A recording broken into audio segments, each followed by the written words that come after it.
Hey everyone.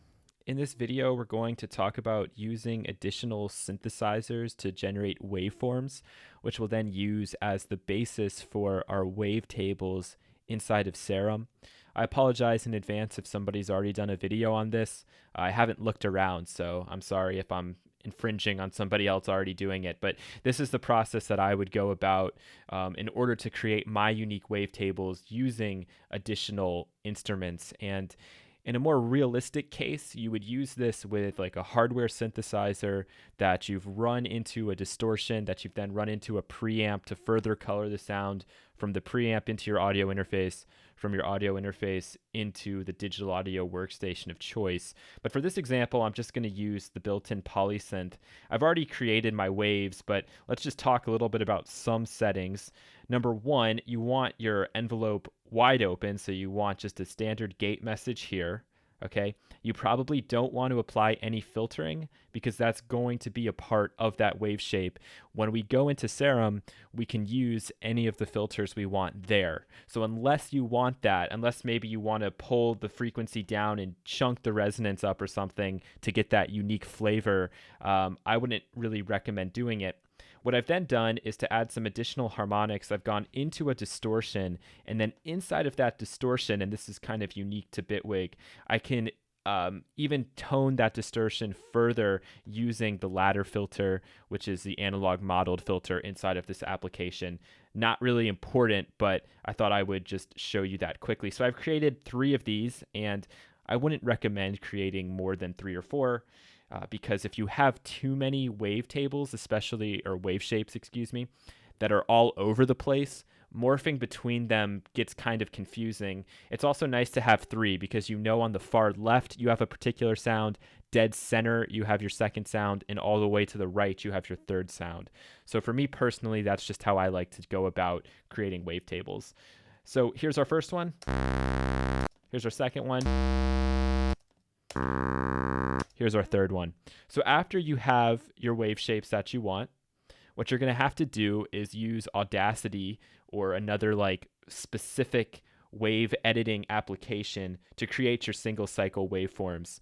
You could probably do this in Ableton Live. I'm not sure about the other ones. I've tried in Bitwig, and there's like a glitch where when you try to bounce out a super small snippet, it actually just gives you silent. So what are we going to do to combat that problem, at least in this DAW? Well, I'll go to my current project here. I'll go to my samples, and here we have one of my examples. So what I can do is I can copy this guy, go down, paste it into the desktop like so, and now go into Audacity. Inside of Audacity, I'm going to drag and drop this. And now what I'm going to do is I'm going to zoom in, and I'm going to try to find the 0 crossing point. Okay, so the 0 crossing point is like you'd think, where it crosses this 0 mark here. All right, you can see that little black line. If we get this just right, it's going to create a seamless loop, and that's what we want to get. Okay, so just one single cycle. After it goes through this, it's just going to repeat. So let me actually slightly offset this for right now. And then what I'm going to do is I'm going to click on the edit. I'm going to select find 0 crossings. And you can see how it snapped it in like so, which is what we want. If I click transport and I select loop play, we can hear that we have our single cycle. So it's playing that on a loop. It sounds just like the waveform. I'll cut this part out, close this down, create a new stereo track, set it to the beginning, paste it in like so, zoom right in on that. I'll check it once again. Wonderful. And now from here, what I'm going to do is I'm actually going to normalize it. We could do this inside of Serum as well, but why go through the hassle if we can do it here? This is fine as long as this is the same setting you have for all of your wave shapes going in. I'll click OK. We can see that's changed just a little bit. And now what I can do is I can export this. What I do is I'd go into other uncompressed files, select options, it needs to be a waveform, and I switched it to 24-bit. You could use 16-bit, that's fine, but these are just tiny little files anyway, so why not? Let's be greedy and go for 24. And then we'll just save it. All right, so it's now on the desktop here. You can see that I've already gone ahead and did this for all 3 of my waveforms, so that's what those 3 files are there. We can now go back into Bitwig Studio, and we can listen to the results of this, I think, if I go to the right place. And what you're going to hear are just like little clicks, and that's what you want to hear. So let's check this out. All right, and so that's totally fine. That's what you want to hear because it's obviously not able to loop down in this preview player. So we have our single cycle waveforms. We'll now go into Serum.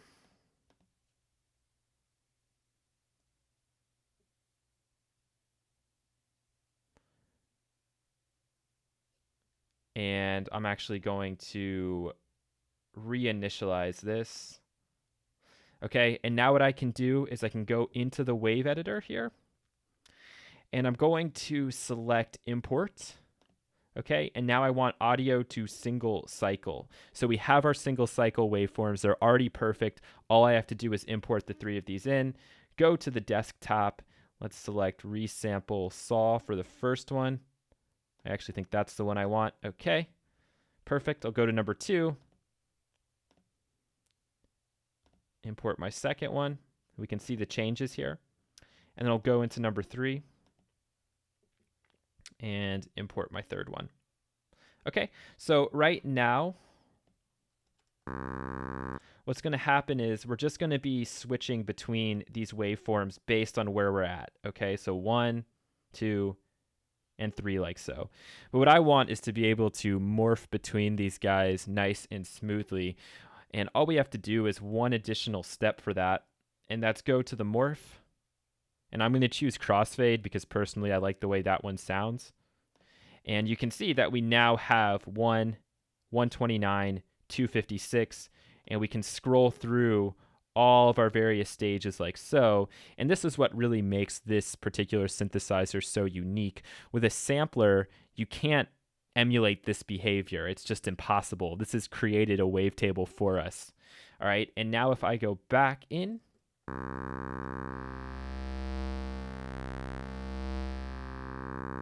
we can hear those changes like so. And if you want, you can now select process, which is going to adjust the settings for all 256 stages in here. And we could normalize it again if we wanted to, but honestly, I think it's good to go. And now the last thing you have to do is just save it in. So we'll call this Brian Poly Dist, okay? And it saved it in there. And now if I want to go into oscillator B and go to user, I could open up another version of this. And now we could go in here and make a sound if we wanted. Let's go up an octave.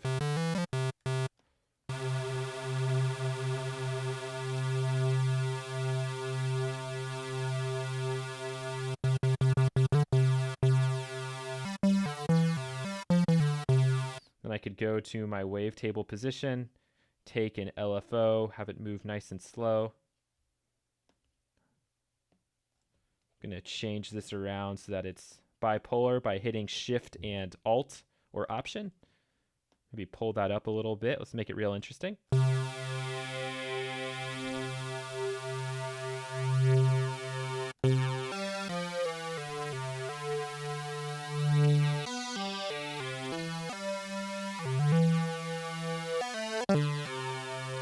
I'm actually going to pull the voices down here so that I can play chords in here.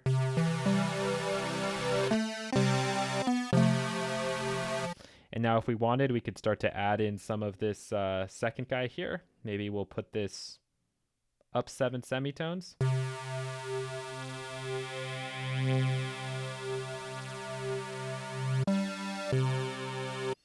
And then maybe also add on LFO 1, but just not as much.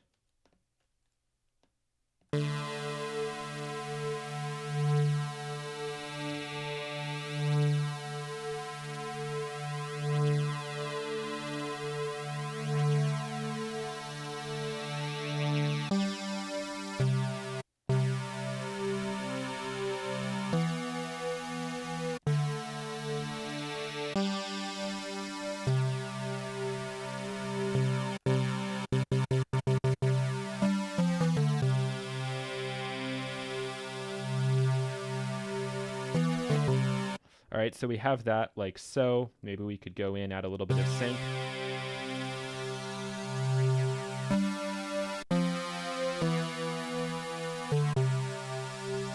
Then obviously we could add in our filter here. And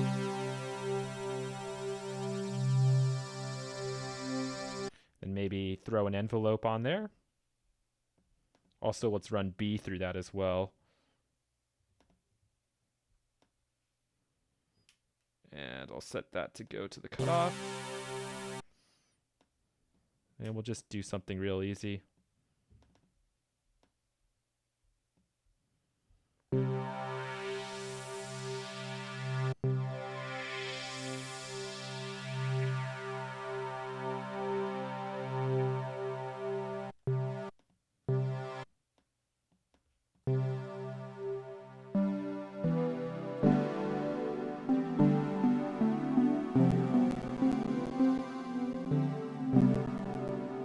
Getting a little bit of artifacting because we're going over the number of voices here. So be careful with those release settings. That's what will happen.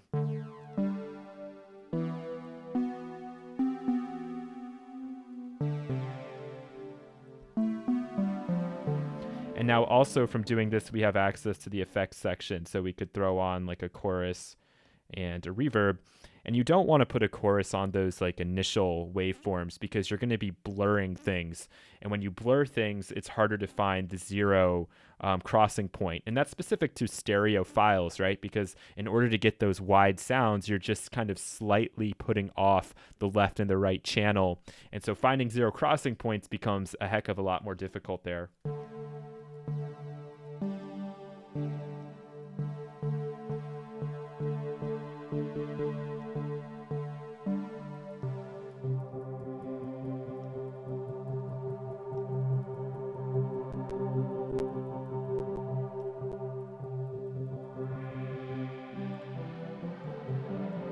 And then I might throw another envelope or something onto this guy. I don't really know how I'd want to shape this. Let's just have a nice long attack and then a release.